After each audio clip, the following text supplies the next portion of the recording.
But we begin tonight with a tale of two speeches, both from the same man, both from President Obama. One speech that could have been billed as a ballad to the Constitution, a proclamation of American values, a repudiation of the lawless behavior of the last presidential administration, and another speech announcing a radical new claim of presidential power that is not afforded by the Constitution and that has never been attempted in American history, even by George W. Bush and Dick Cheney. Remarkably, President Obama today made both of those speeches simultaneously. Standing inside the National Archives in front of the actual original Constitution, President Obama delivered a blistering critique of the Bush administration, in which he called their actions and their legacy literally a mess.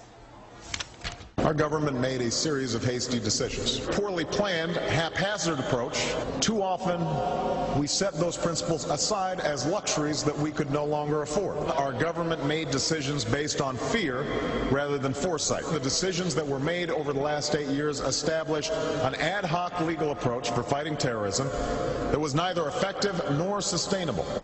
An ad hoc legal approach for fighting terrorism that was neither effective nor sustainable.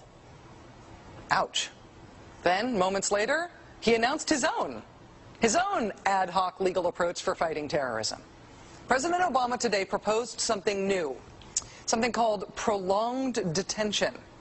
Doesn't sound that bad, right? Prolonged detention. Did you ever see the movie Minority Report? It was based on a Philip K. Dick short story. Came out in 2002. It starred Tom Cruise, remember? He played a police officer in something called the Department of Pre-Crime.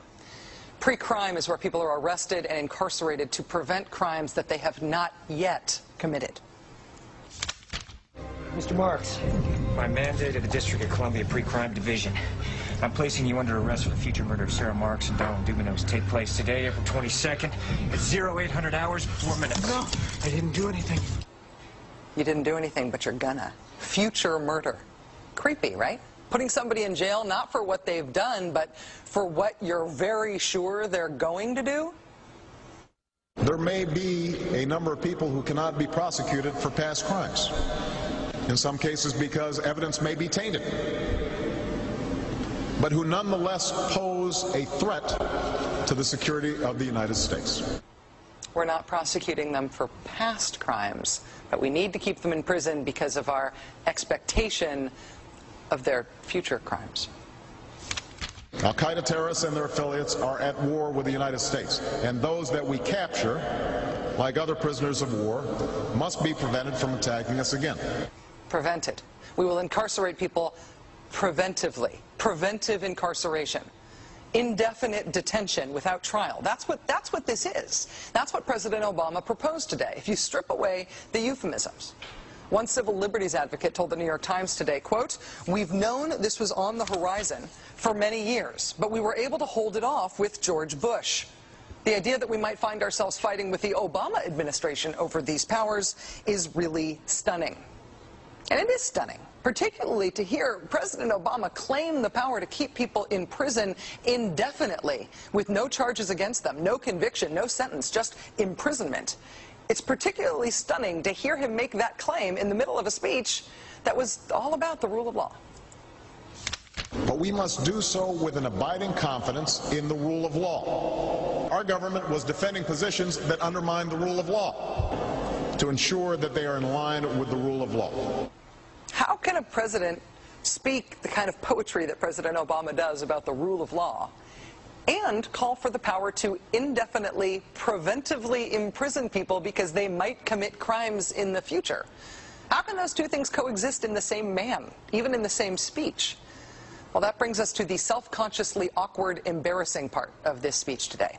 After condemning the Bush administration for what he called their ad hoc legal strategy, for trying to make things seem legal that patently weren't, this is what President Obama proposed. My administration has begun to reshape the standards that apply to ensure that they are in line with the rule of law. We must have clear, defensible, and lawful standards for those who fall into this category. We must have a thorough process of periodic review so that any prolonged detention is carefully evaluated and justified. our goal is to construct a legitimate legal framework for the remaining Guantanamo detainees that cannot be transferred. Our goal is not to avoid a legitimate legal framework. In our constitutional system, prolonged detention should not be the decision of any one man.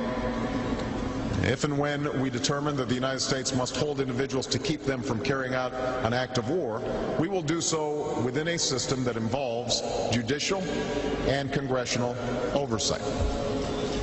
And so going forward, my administration will work with Congress to develop an appropriate legal regime so that our efforts are consistent with our values and our Constitution.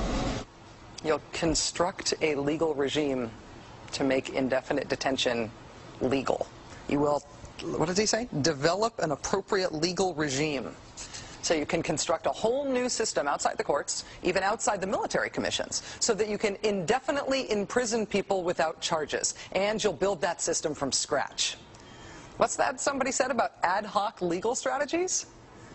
Just for context here, in the United Kingdom, where there isn't even a Bill of Rights, there's been a major debate about whether people can be held in preventive detention. Former British Prime Minister Tony Blair wanted 3 months to be the outer limit for how long anyone could be held. There was a big political fight about it. Parliament ended up limiting that power to 28 days. 28 days is still the longest period of preventive detention that's allowed under law in any comparable democracy anywhere in the world. How long would President Obama's proposed preventive indefinite detention last? Well, he's not saying yet, but here's how he defines the threat that he says makes indefinite detention necessary. Right now in distant training camps and in crowded cities, there are people plotting to take American lives. That will be the case a year from now, 5 years from now, and in all probability 10 years from now. 10 years from now. So you could get arrested today and locked up without a trial, without being convicted, without being sentenced for, say, 10 years until the threat of your future criminal behavior passes. Prolonged detention, he's calling it.